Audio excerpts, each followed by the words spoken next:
الحمد لله نحمده ونستعينه ونستغفره ونؤمن به ونتوكل عليه ونعوذ بالله من شرور أنفسنا ومن سيئات أعمالنا ونعوذ بالله من شرور أنفسنا ومن سيئات أعمالنا من يهده الله فلا مضل له ومن يضلله فلا هادي له وأشهد أن لا إله إلا الله وحده لا شريك له وأشهد أن سيدنا وسندنا ومولانا محمدا عبده ورسوله صلى الله عليه وعلى آله وأصحابه وأزواجه وبارك وسلم تسليما كثيرا أما بعد فأعوذ بالله من الشيطان الرجيم بسم الله الرحمن الرحيم يا أيها الذين آمنوا كتب عليكم الصيام كما كتب على الذين من قبلكم لعلكم تتقون صدق الله مولانا العظيم اللهم صل على سيدنا محمد وعلى آل سيدنا محمد وبارك وسلم سبحانك لا علم لنا إلا ما علمتنا إنك أنت العليم الحكيم بزرگان دین،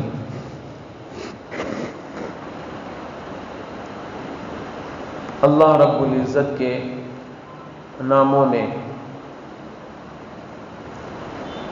دو پیارے نام ہیں، ایک نام ہے رحمان اور ایک نام ہے رحیم۔ ہم سورہ فاتحہ پڑھتے ہیں نماز میں، سورہ فاتحہ میں پہلی آیت ہم پڑھتے ہیں الحمدللہ رب العالمین، دوسری ہی آیت ہے الرحمن الرحیم۔ اللہ تعالیٰ کے بے شمار نام ہیں، وَلِلَّهِ الْأَسْمَاءُ الْحُسْنَى، اللہ کے بہت سے اچھے اچھے نام ہیں، ان میں یہ دو پیارے نام ہیں رحمان اور رحیم۔ رحمان اس ذات کو کہتے ہیں جس کی رحمت عام ہو، اور رحیم اس ذات کو کہتے ہیں جس کی رحمت تام ہو۔ مطلب یہ ہے کہ رحمان جو ہر کسی کو نوازتا ہے، ماننے والے کو بھی نوازتا ہے، نہ ماننے والے کو بھی نوازتا ہے، اس کی اطاعت کرنے والے کو بھی نوازتا ہے، اس کی نافرمانی کرنے والے کو بھی نوازتا ہے۔ دنیا میں ہم اس کے نظارے دیکھتے ہیں، مومنوں کو بھی اللہ تعالیٰ دیتے ہیں، جو مومن نہیں ہیں کافر ہیں ان کو بھی اللہ تعالیٰ دے رہے ہیں۔ مومنوں کے لیے بھی ہوا کا نظم ہے، کافروں کے لیے بھی ہوا کا نظم ہے۔ مومنوں کے لیے بھی سورج کی روشنی ہے، کافروں کے لیے بھی سورج کی روشنی ہے۔ مومنوں کے لیے بھی بارش کا فائدہ ہے، کافروں کے لیے بھی بارش کا فائدہ ہے۔ تو اللہ تعالیٰ نے سب کو یہاں نوازا ہے، تو اس ذات کو کہتے ہیں جس کی رحمت عام ہو، سب کو دے، رحمان۔ اب جب سب کو دے رہا ہے تو اس میں مومنوں کے لیے کیا اسپیشل ہے، تو پھر ماننے والوں کے لیے کیا اسپیشل چیز ہوئی؟ اللہ نے اس کا جواب دیا الرحیم، وہ رحیم بھی ہے، یعنی مومنوں کے لیے اسپیشل اللہ کی رحمت بھی ہے۔ وہ دنیا میں بھی دین کی نعمت میں اللہ تعالیٰ نے وہ رحمت دی ہے، اور آخرت میں اللہ تعالیٰ مومنوں کے ساتھ اسپیشل رحمت فرمائیں گے، اسی لیے فرمایا رحیم، وہ رحیم بھی ہے، رحمان ہے سب کو دیتے ہیں، رحیم ہے مومنوں کے لیے اسپیشل رحمت ہے خدا تعالیٰ کی۔ آخرت میں تو ہے ہی مومنوں کے لیے اسپیشل رحمت اللہ کی کہ ان کو عذاب جہنم سے بچایا جائے گا اور ان کو جنت میں بھیجا جائے گا۔ یہ اللہ کی خاص رحمت ہے کہ اللہ تعالیٰ کی 100 رحمت کے درجے ہیں، ان میں سے ایک رحمت کا درجہ وہ ہے جو اللہ تعالیٰ نے دنیا میں اتار دیا ہے۔ حدیث کا مفہوم بیان کر رہا ہوں۔ ایک حدیث میں رسول اللہ صلی اللہ علیہ وسلم نے ارشاد فرمایا، اللہ تعالیٰ کی رحمت کے 100 درجے ہیں، سٹیج ہیں، 100 سٹیج۔ ان میں سے ایک درجہ وہ ہے رحمت کا جس کو اللہ تعالیٰ نے دنیا میں اتار دیا ہے. اس کا نتیجہ ہم دیکھتے ہیں کہ ماں بچے کو چاہتی ہے، باپ بچے کو چاہتا ہے، اور بڑا چھوٹے کو چاہتا ہے. ہر ماں خواہ وہ انسانوں میں ہو یا جانوروں میں، وہ اپنے بچے کے ساتھ لگاؤ رکھتی ہے اور اپنے بچے کو خوب چاہتی ہے، اس کو فائدہ پہنچانے کی کوشش کرتی ہے، اس کو نقصان سے بچاتی ہے، اس کے سکون سے سکون پاتی ہے، اس کی تکلیف سے یہ بھی درد محسوس کرتی ہے، ممتا اس کی جاگ اٹھتی ہے اس کی تکلیف سے. یہ اللہ کی اس ایک رحمت کا اثر ہے جو اللہ نے دنیا میں پھیلا دیا ہے. ماں کی محبت، ماں کی ممتا دیکھیے. اچھا، اس سے بڑھ کر ہمارے پیغمبر حضرت محمد صلی اللہ علیہ وسلم، آپ کی رحمت کا کیا عالم تھا کہ تمام لوگوں کے لیے تڑپتے تھے. ساری دنیا کی انسانیت کا درد حضور نے اپنے دل میں رکھ لیا تھا، اور اس قدر کڑتے تھے لوگوں کو دین کی طرف بلانے کے لیے اور لوگوں کو راہ راست پر لانے کے لیے اور لوگوں کو ایمان کی دولت سے ان کو نوازنے کے لیے اس قدر کڑتے تھے حضور صلی اللہ علیہ وسلم کہ اللہ تعالیٰ نے تسلی کے کلمات قرآن میں نازل فرمائے، لعلک باخع نفسک الا یکونوا مؤمنین. اے پیغمبر، ایسا لگتا ہے کہ آپ اپنے آپ کو ہلاک کر ڈالیں گے کہ یہ لوگ ایمان نہیں لائے، تو ایسا لگتا ہے کہ آپ اپنے آپ کو ہلاک کر ڈالیں گے، آپ اپنی جان خطرے میں ڈال دیں گے. کتنی رحمت تھی حضور صلی اللہ علیہ وسلم کو اپنی امت سے، اور وہ بھی اللہ کی اس ایک رحمت کا نتیجہ ہے. اب آپ دیکھیں کہ اللہ کے ایک رحمت کا نتیجہ، اس کا اثر ہم یہ دیکھ رہے ہیں. حدیث میں آتا ہے کہ قیامت کے دن اللہ تعالیٰ باقی جو اپنی 99 رحمتوں کے درجے ہیں وہ اللہ تعالیٰ قیامت کے دن کھول دیں گے. ان 99 رحمتوں کا ظہور اس وقت ہوگا، تو اس وقت کتنا رحم فرماتے ہوں گے. تو وہ اسپیشل رحمت ہے، وہ مومنوں کے لیے ہے، اس میں کافروں کو حصہ نہیں ملے گا. آخرت کی رحمت اور دین کی رحمت میں کافروں کے لیے حصہ نہیں ہے، وہ اللہ کی اسپیشل رحمت ہے، وہ مومنوں کے لیے ہی ہے. تو یہ میں کہہ رہا تھا، اللہ تعالیٰ کے یہ دو پیارے نام ہیں رحمان اور رحیم، اور اسی رحمت کا نتیجہ ہے کہ اللہ تعالیٰ اپنے بندوں کو نوازنا چاہتے ہیں، اپنے بندوں کو بہت کچھ دینا چاہتے ہیں، ان کے تھوڑے عمل پر بڑا درجہ دینا چاہتے ہیں، بڑا ثواب دینا چاہتے ہیں، تھوڑے سے عمل پر بڑا ثواب دینا چاہتے ہیں. تو اللہ تعالیٰ مختلف مواقع پر، مختلف راتوں میں، مختلف اوقات میں آفر رکھے ہیں مومنوں کے لیے کہ تھوڑا عمل کرو بڑا ثواب پاؤ. جیسے کمپنیاں آفر کرتی ہیں، آپ نے دیکھا ہوگا کمپنیاں آفر کرتی ہیں اور اپنے خاص دنوں میں وہ اپنا اعلان دیتے ہیں، وہ اپنا اشتہار لگاتے ہیں کہ آج ہماری کمپنی میں یہ آفر ہے، تھوڑے دام میں بہت سی چیزیں خرید سکتے ہیں، 50% کا ڈسکاؤنٹ ہے، اور اسی طریقے سے 75% کا ڈسکاؤنٹ ہے، 1000 روپے میں آپ اتنی چیزیں خرید سکتے ہیں. کمپنیاں آفر کرتی ہیں. یہاں پھر بھی کمپنیاں اپنے فائدے کے لیے کرتی ہیں، ان کو ہمارا فائدہ مقصود نہیں ہوتا. کمپنیاں اپنے فائدے کے لیے کرتی ہیں، مال اپنے فائدے کے لیے کرتے ہیں. آفر جو دیتے ہیں ان کو اپنا پروڈکٹ ختم کرنا رہتا ہے یا اپنی کمپنی کا اشتہار دینا رہتا ہے، اپنی کمپنی کے پروڈکٹ کو دوسرے لوگوں تک، دور کے لوگوں تک پہنچانا مقصود ہوتا ہے. اور بھی ان کے جو بھی مقصد ہو، کمپنی جو بھی آفر کرتی ہے یا یہ کہ مال جو بھی آفر لگاتے ہیں وہ اپنے فائدے کے لیے کرتے ہیں، ہمارے فائدے سے ان کو کوئی غرض نہیں ہے. لیکن اللہ کی رحمت ایسی ہے، اللہ تعالیٰ جو بھی آفر کرتے ہیں کہ دیکھو بھائی فلاں رات میں عبادت کرو، 1-2 رکعت نمازیں پڑھو، 70 نمازوں کا ثواب لے لو، 1 مرتبہ سبحان اللہ کہو، 70 سبحان اللہ کا ثواب لے لو، اور 1 روزہ رکھو، اتنے روزوں کا ثواب لے لو. یہ جو آفر اللہ تعالیٰ کی طرف سے ہوتا ہے، اس میں اللہ رب العزت کی کوئی غرض نہیں ہے، اللہ کا کوئی فائدہ نہیں ہے. اللہ کو ہماری عبادتوں سے کوئی غرض نہیں ہے. ایسا نہیں ہے کہ دنیا والے عبادت کرنے پہ آ جائیں تو اللہ کی شان بڑی ہو جائے، اور دنیا والے خدا کی نافرمانی پہ اتر جائیں تو اللہ کی شان گھٹ جائے. نہیں، کچھ بھی ہونے والا نہیں. ابن ماجہ شریف کی روایت ہے، حدیث میں رسول اللہ صلی اللہ علیہ وسلم نے ارشاد فرمایا کہ اگر دنیا والے آدم علیہ السلام سے لے کر قیامت تک کے سارے لوگ، اشقا رجل قلبا، حدیث کے جملے ہیں، کیا مطلب؟ یعنی سب سے بڑا برا دل والا انسان، سب سے بڑا برا دل شیطان کا ہوتا ہے، اس کا دل میں کوئی اچھائی نہیں ہے. شیطان کے دل میں کون سی اچھائی ہے؟ کچھ بھی اچھائی نہیں ہے. سب سے برا دل شیطان کا ہے. انسان تو بہرحال اچھا دل رکھتے ہیں، ان کے اندر انسانیت ہوتی ہے. جس کے اندر رتی برابر بھی بھلائی نہیں ہے وہ شیطان ہے. تو گویا کہ حدیث کا مفہوم یہ ہوا، حضرت آدم علیہ السلام سے لے کر قیامت تک آنے والی ساری انسانیت، سارے انسان ایسے بن جائیں. کیسے بن جائیں؟ شیطان کی طرح بن جائیں. ابن ماجہ کی روایت ہے کہ قیامت تک آنے والے سارے انسان کیسے بن جائیں؟ شیطان کی طرح بن جائیں. یعنی اتنے برے دل والے بن جائیں تب بھی خدا کی بڑائی میں، خدا کی کبریائی میں، اس کی عظمت و جلالت میں، اس کی شان و شوکت میں رائی کے دانے کے برابر بھی کمی ہونے والی نہیں ہے. اس لیے کہ اس کی عبادت کرنے والے ہزاروں لاکھوں فرشتے ہیں. ہماری کیا عبادت ہے؟ ایسے ایسے فرشتوں کو اللہ تعالیٰ نے آسمانوں میں پھیلا دیا ہے. بعض احادیث میں یہ مضمون آیا ہے کہ پورے 7 آسمانوں میں ایک بالش جگہ بھی ایسی خالی نہیں ہے جہاں پر کوئی فرشتہ عبادت میں نہ لگا ہو. اتنی جگہ بھی خالی نہیں ہے، ہر جگہ پر فرشتے عبادتوں میں خوب لگے ہوئے ہیں. جس فرشتے کو اللہ تعالیٰ نے پیدا کر کے سجدے میں لگا دیا وہ قیامت تک سجدے میں رہے گا. جس فرشتے، اس لیے کہ فرشتوں کی تعداد کسی کو نہیں معلوم ہے. وَمَا يَعْلَمُ جُنُودَ رَبِّكَ إِلَّا هُوَ. قرآن میں اللہ تعالیٰ نے ارشاد فرمایا تیرے رب کے لشکر کو سوائے اس کے کوئی نہیں جانتا. یہ اللہ کا لشکر ہے، اس کے فرشتے.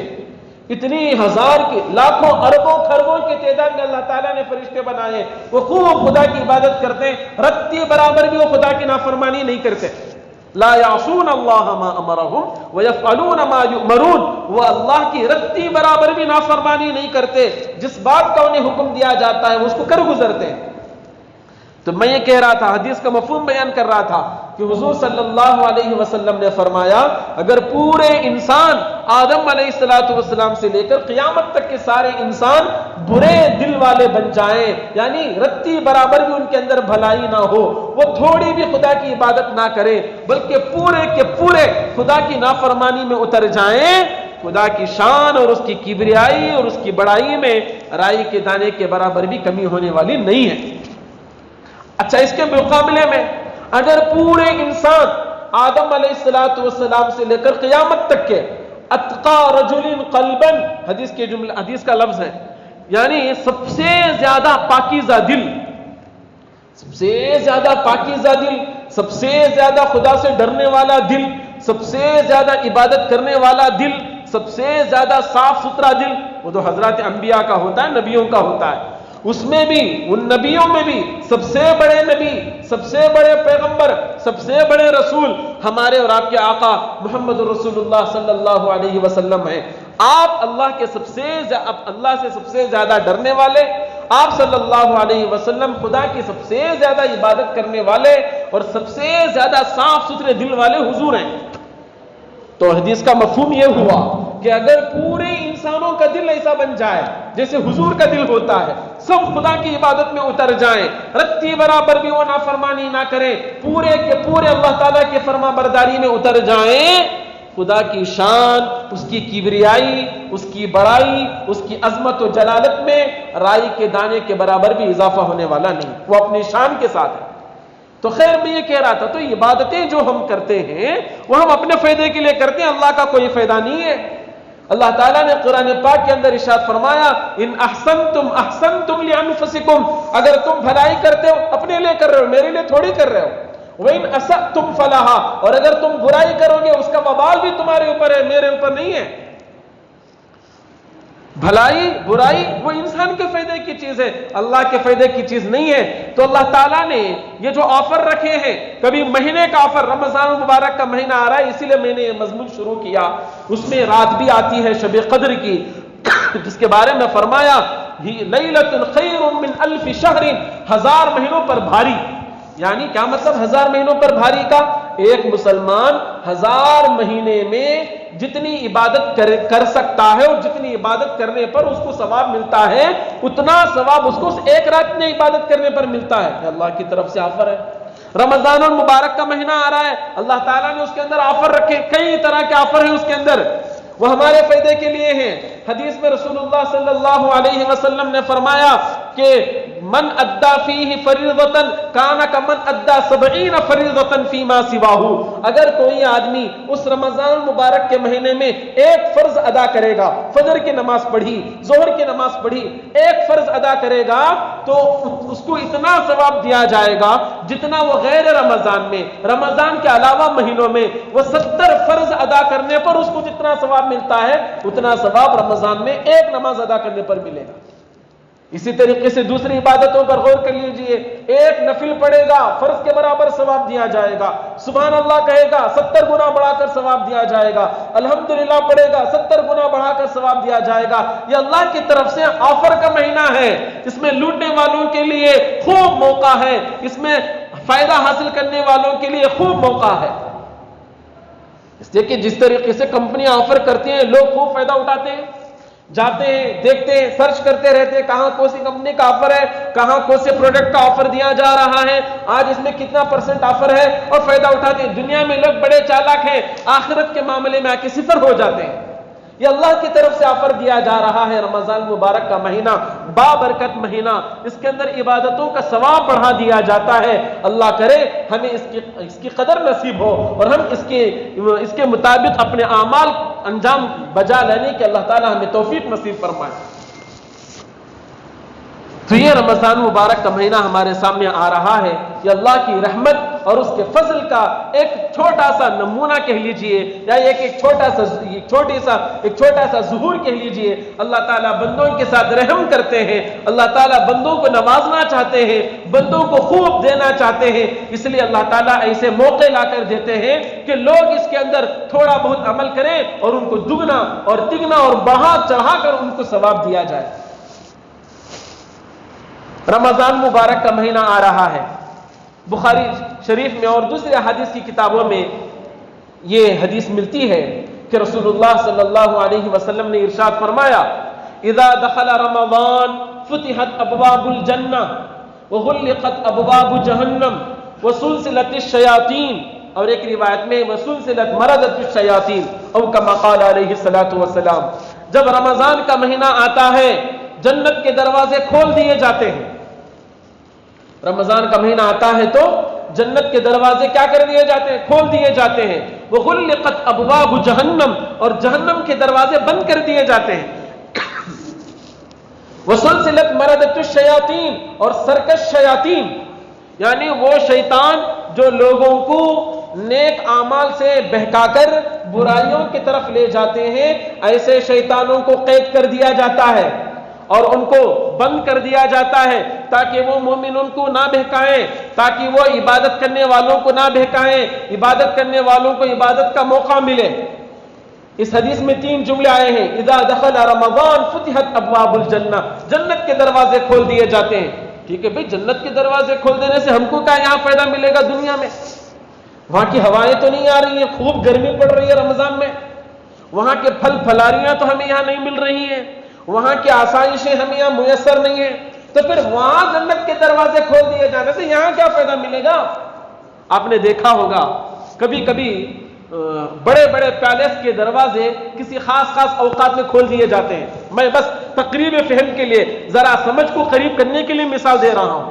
آپ نے دیکھا ہوگا کبھی اشتہار آتا ہے، ایڈورٹائز آتا ہے کہ فلاں دنوں میں یہ پیلیس کے ڈور کھول دیے جائیں گے۔ کیا مطلب کھول دیے جائیں گے کا؟ کھول دیے جائیں گے کا مطلب یہ ہے کہ جو نظارہ کرنا چاہتے ہیں آ کے نظارہ کریں، جو دیکھنا چاہتے ہیں آ کے دیکھیں، پیلیس کے اندر جو دیکھنا چاہتے ہیں، پیلیس کا نظارہ جو کرنا چاہتے ہیں آ کے کریں۔ بس ان دنوں میں دروازہ کھول دیا جائے گا، آنے والوں کی خوش قسمتی ہے، جو آئے گا وہ اندر گھسے گا، جو آئے گا وہ محل کا نظارہ کرے گا، جو آئے گا وہ محل کی خوبصورتی دیکھے گا، جو آئے گا وہ محل کے اندر کے عجوبے دیکھے گا۔ یہاں بھی ایک مفہوم یہ بھی سمجھیے کہ جب جنت کے دروازے کھول دیے جاتے ہیں، خوش نصیب ہیں وہ جو جنت کے کام کر کے جنت کا نظارہ کر لیں، خوش نصیب ہیں وہ جو جنت والے اعمال بجا لا کر جنتیوں میں اپنا حساب، جنتیوں میں اپنا نام شمار کرا دیں، خوش نصیب ہیں وہ جو جنت کے کام کر کے جنت میں جانے والوں میں اپنا نام، جانے والوں کے ناموں میں اپنے نام کا اندراج کرا دیں۔ اسی طرح وغلقت ابواب جہنم، جہنم کے دروازے بند کر دیے جائیں گے۔ اس کا ایک مفہوم جو عموماً حضرات محدثین نے بیان کیا ہے وہ یہ ہے کہ جنت کے دروازے کھول دیے جائیں گے کا مطلب یہ ہے کہ جنت میں جانے کے لیے جن اعمال کو کرنے کی ضرورت پڑتی ہے وہ اعمال آسان بنا دیے جائیں گے، وہ اعمال آسان بنا دیے جائیں گے۔ دیکھیے رمضان المبارک میں فجر، غیر رمضان المبارک میں جو رمضان کا مہینہ نہیں ہوتا، عام مہینوں کے اندر فجر میں اٹھنا بھی بھاری پڑ جاتا ہے، لیکن رمضان میں 4 بجے ہی اٹھ جا رہا ہے۔ دیکھ رہے ہیں آپ، یہ جنت میں جانے کے لیے جن اعمال کو کرنے کی ضرورت پڑتی ہے وہ اعمال آسان کر دیے جا رہے ہیں۔ غیر رمضان میں ہم تو ایک وقت کا کھانا بھی چھوڑ کے رہنا ہمارے لیے برداشت نہیں ہوتا، رمضان میں پورا دن بھوکا رہتے ہیں۔ غیر رمضان میں قرآن پڑھنے کی توفیق نہیں ہوتی، رمضان میں تھوڑا بہت قرآن پڑھ لیتے ہیں۔ غیر رمضان میں قرآن سننے کی توفیق نہیں ہوتی، رمضان المبارک میں قرآن سن لیتے ہیں۔ غیر رمضان میں 2 رکعت نفل پڑھنے کو جی نہیں چاہتا، رمضان مبارک میں 20 رکعت تراویح پڑھ لیتے ہیں۔ اس طرح کے اور بھی نیک کام، غیر رمضان میں تھوڑا بہت پیسہ خرچ کرنا بھی دل پہ بھاری ہوتا ہے، رمضان میں ماشاءاللہ اللہ تعالیٰ نے جن کو مال دیا ہے وہ اپنے مال کی لاکھوں میں زکات نکالتے ہیں، غریبوں بیواؤں کو خوب نوازتے ہیں، مہمانوں اور رشتہ داروں کو خوب کھلاتے ہیں۔ رمضان المبارک کا مہینہ آتا ہے، افطاری میں دوسروں کو کھلاتے ہیں، فلاں کو کھلایا فلاں کو کھلایا، آزو بازو پڑوسیوں میں کھانا بھیجا اور پڑوسیوں میں پھل پھلاریاں بھیجی۔ یہ جو نیک اعمال کی توفیق ہو رہی ہے وہ جنت کے دروازے کھل جانے کا اثر ہے کہ جنت میں جانے کے اعمال اس کے لیے آسان کر دیے گئے ہیں۔ یہ مطلب ہے اس کا کہ فتحت ابواب الجنہ، جنت کے دروازے کھول دیے جائیں گے کا مطلب یہ ہوا کہ جنت میں جانے کے لیے جن اعمال کو کرنے کی ضرورت پڑتی ہے وہ اعمال لوگوں کے لیے آسان کر دیے جاتے ہیں۔ آپ نے بھی دیکھا ہوگا بڑا عجیب ماحول ہوتا ہے جب رمضان مبارک کا مہینہ آتا ہے، سب لوگ ماشاءاللہ ان کے چہرے تر و تازہ نظر آتے ہیں، عبادت کا اثر ان کے چہروں پہ نظر آتا ہے، روزے کا اثر چہرے پہ نظر آتا ہے۔ خوش قسمت ہوتے ہیں وہ لوگ جو روزے کو روزے کی طریقے کے مطابق گزارتے ہیں، رمضان میں عبادتوں کو انجام دیتے ہیں، قرآن کی تلاوت کرتے ہیں، نمازوں کا اہتمام کر لیتے ہیں، تراویح کو پورے اہتمام کے ساتھ پڑھتے ہیں، روزوں کو پورے اہتمام کے ساتھ رکھتے ہیں۔ یہ بڑے خوش قسمت لوگ ہوتے ہیں، ان کے لیے دنیا میں ہی جنت کا راستہ ان کے لیے گویا کہ آسان کر دیا جا رہا ہے۔ اسی طرح غلقت ابواب جہنم، جہنم کے دروازے بند کر دیے جاتے ہیں۔ کیا مطلب؟ مطلب یہ ہے کہ جہنم میں جانے والے جو اعمال ہوتے ہیں وہ اعمال بندوں کے لیے مشکل کر دیے جاتے ہیں۔ آپ نے بھی دیکھا ہوگا غیر رمضان میں خوب ٹی وی دیکھتا تھا، رمضان میں ٹی وی پہ پردہ پڑا ہوا ہے۔ آپ نے بھی دیکھا بہت سے گھروں میں لوگ رمضان میں ٹی وی پہ پردہ لگاتے ہیں، نہیں رمضان کا مہینہ ہے بند کرو اس کو، ٹی وی کو گھما دیتے ہیں، اس کا چہرہ دوسری طرف بدل کے رکھ دیتے ہیں۔ غیر رمضان میں خوب گانے سنتا تھا، رمضان میں گانے نہیں سن رہا ہے۔ غیر رمضان میں نمازیں چھوڑ رہا تھا، رمضان میں نماز پڑھ رہا ہے۔ غیر رمضان میں یہ کچھ بھی نہیں پڑھتا تھا قرآن، رمضان میں قرآن پڑھ رہا ہے۔ غیر رمضان میں الٹا سیدھا کر رہا تھا، رمضان میں نہیں کرتا۔ یہ جو جہنم میں جانے والے کام ہیں بندے کے لیے مشکل کر دیے گئے ہیں۔ یہ ہے وغلقت ابواب جہنم کا مطلب کہ جہنم کے دروازے بند کر دیے جاتے ہیں، یعنی بندوں پر جہنم کے کام مشکل کر دیے جاتے ہیں۔ تیسرا جملہ ہے حدیث کا، وہ سلسلۃ الشیاطین، سرکش شیطان قید کر لیے جاتے ہیں۔ وہ شیاطین جو لوگوں کو بہکاتے ہیں برائیوں کی طرف، نیکیوں سے ان کو بھٹکا دیتے ہیں، برائیوں کی طرف لے جاتے ہیں، ایسے شیاطین کو قید کر دیا جاتا ہے، وہ پورے قید ہو جاتے ہیں۔ لہذا ہمیں کوئی بہکانے نہیں آتا۔ تو کیا بہکانے نہیں آتا تو لوگ الٹا سیدھا نہیں کرتے رمضان میں؟ پھر بھی کرتے ہیں۔ سوال ہوگا، ذہن میں سوال ہوگا، جب ایسے شیاطین کو بند کر دیا گیا اور ایسے شیطانوں کو قید کر دیا گیا، پھر بھی جو ہم سے گناہ ہوتے ہیں وہ کیوں ہو رہے ہیں؟ وہ کون بہکا رہا ہے؟ ہمارا نفس ہے جو 11 مہینے اس شیطان کے تابع ہو کے چلتا رہا۔ ہمارے استاد مثال دیتے ہیں اس کی، آپ نے دیکھا ہوگا فین کا سوئچ آف کرتے ہی فوراً ٹھک سے کھڑا نہیں ہو جاتا، فین کھڑا ہو جاتا نہیں کھڑا ہوتا، سوئچ آف کر دیا آپ نے، حالانکہ کنیکشن ختم ہو گیا ہے، کرنٹ اب وہاں تک پاس نہیں ہو رہا ہے، اس کے باوجود وہ گھومتا رہتا ہے، گھوم گھوم کے، اگرچہ کہ فاسٹ نہیں گھومتا لیکن تھوڑا ہلکا سلو میں گھومتا ہے۔ کیوں گھوم رہا ہے؟ حالانکہ کنیکشن تو ختم ہو گیا، اس لیے کہ کرنٹ نے جو آدھا گھنٹہ اس کو گھمایا اور کرنٹ نے 1 گھنٹہ جو اس کو گھمایا، اس کا نتیجہ یہ ہے کہ بند کرتی فوراً نہیں گھومتا، سلو گھومتا رہتا ہے۔ فوراً ہی نہیں رکتا، وہ سلو ہوتی گھومتا. ایسے ہی 11 مہینے شیطان نے جو ہم کو گھمایا، 11 مہینے شیطان نے ہم کو جو نچایا، اب وہ جو 1 مہینہ اس کو قید کر دیا گیا تو ہم فوراً نہیں رکتے، سلو میں رکتے ہیں، جیسا کہ فین سلو میں رک جاتا ہے. اور ہمارے اندر کا جو نفس اس کے تابع ہو کے اتنے دنوں تک اسی کے مطابق کام کرتا رہا، اس لیے اندر کا نفس ورغلاتا ہے، اس لیے رمضان میں بھی الٹا سیدھا ہم کر دیتے ہیں. اللہ ہماری حفاظت فرمائے، اس میں پورے طور پر اہتمام کے ساتھ بچنے کی اللہ میں توفیق عطا فرمائے. تو یہ کہہ رہا تھا، حدیث میں یہ 3 جملے آئے ہیں، اذا دخل رمضان فتحت ابواب الجنہ. رمضان کا مہینہ آتا ہے، جنت کے دروازے کھول دیے جاتے ہیں، جہنم کے دروازے بند کر دیے جاتے ہیں، اور سرکش شیاطین قید کر دیے جاتے ہیں. دوسری حدیث میں رسول اللہ صلی اللہ علیہ وسلم نے ارشاد فرمایا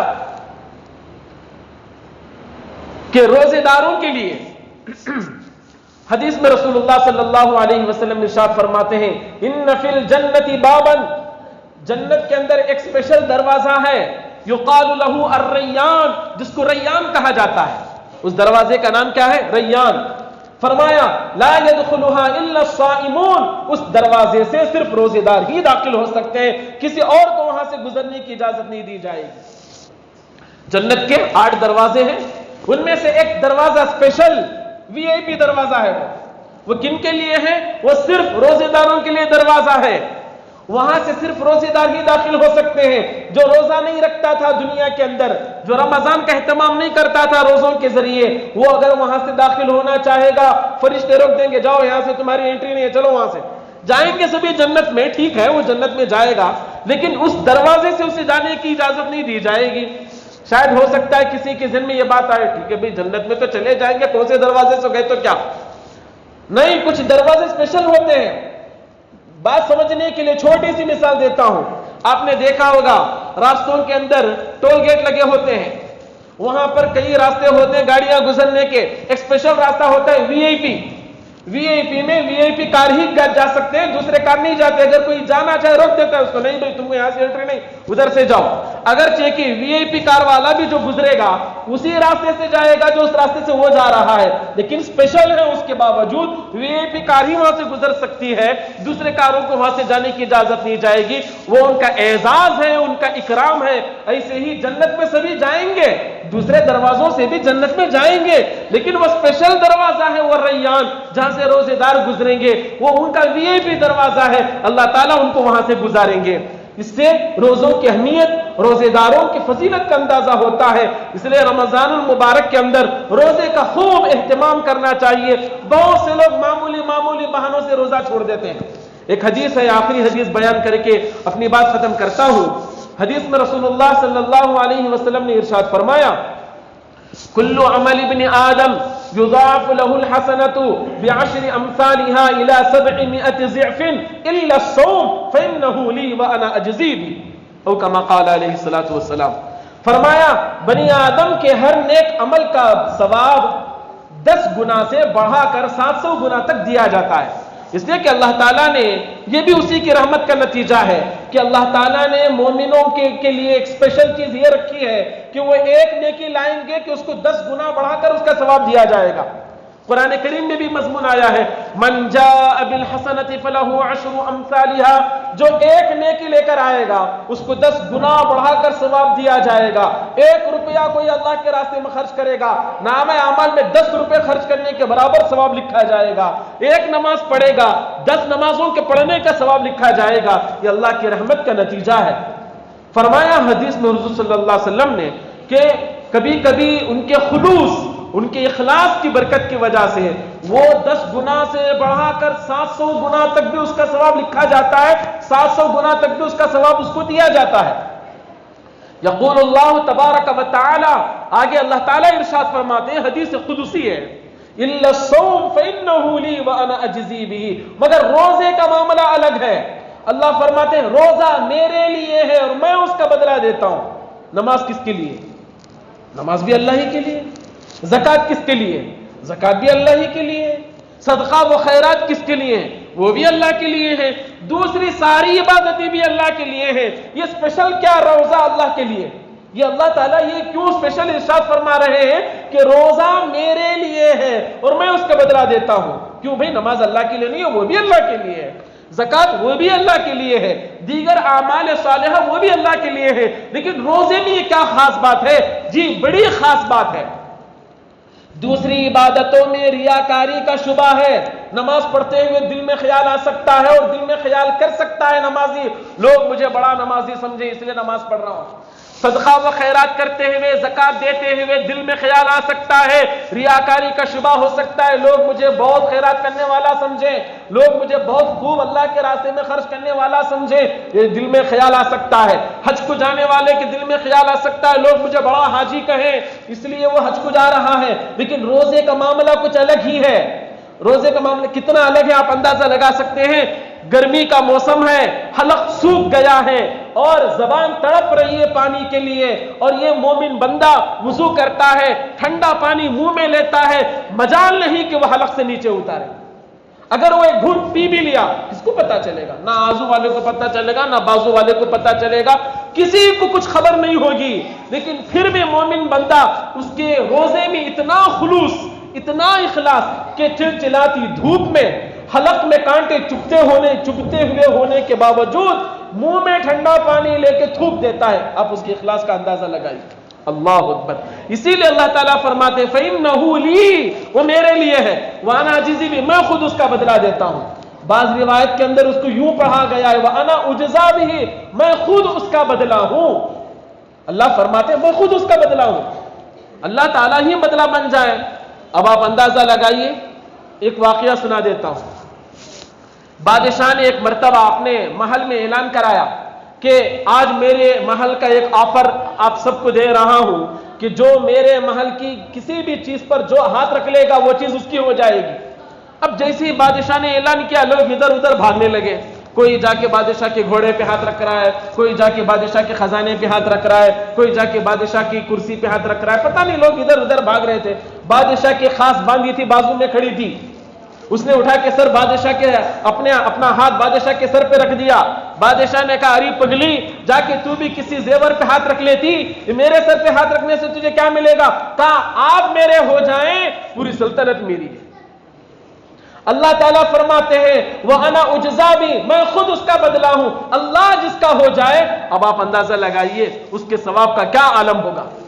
تو اللہ تعالیٰ حدیث قدسی میں ارشاد فرماتے ہیں الصوم لی وانا اجزی بھی، بعض روایتوں میں اس کو پڑھا گیا ہے وانا اجزا بھی، میں خود اس کا بدلہ ہوں۔ تو روزے کی یہ فضیلتیں ہیں اور روزے کے یہ درجات ہیں، روزے کا اتنا بڑا مقام ہے، اس لیے ہم معمولی بہانوں سے روزہ چھوڑ دیتے ہیں۔ کوئی کام کو جا رہا ہے، خوب دھوپ ہے اس لیے روزہ چھوڑ دیا، کسی کے سر میں تھوڑا وہ درد آیا روزہ چھوڑ دیا، کسی کو دوسرے دن صبح سویرے جاب پہ جانا ہے روزہ چھوڑ دیا، کمپنی میں بہت زیادہ کام پڑا ہوا ہے روزہ چھوڑ دیا۔ حضرات گرامی، یہ معمولی بہانے ہیں، تھوڑی بہت مشقت برداشت کر لیں، تھوڑی بہت محنت کر لیں اور تھوڑا بہت مجاہدہ کر لیں، اس کے آگے بڑا ثواب ہمارے لیے رکھا گیا ہے، اس کے آگے اللہ تعالیٰ کی طرف سے ہزاروں درجہ گنا بڑھا کر ہمارے لیے ثواب رکھا گیا ہے۔ اللہ تعالیٰ ہمیں روزے کی اہمیت کو جاننے کی توفیق عطا فرمائے اور پورے اہتمام کے ساتھ اور پورے خشوع و خضوع کے ساتھ اس عبادت کو انجام دینے کی اللہ تعالیٰ ہمیں توفیق عطا فرمائے۔ آمین وآخر دعوانا ان الحمد للہ رب العالمین۔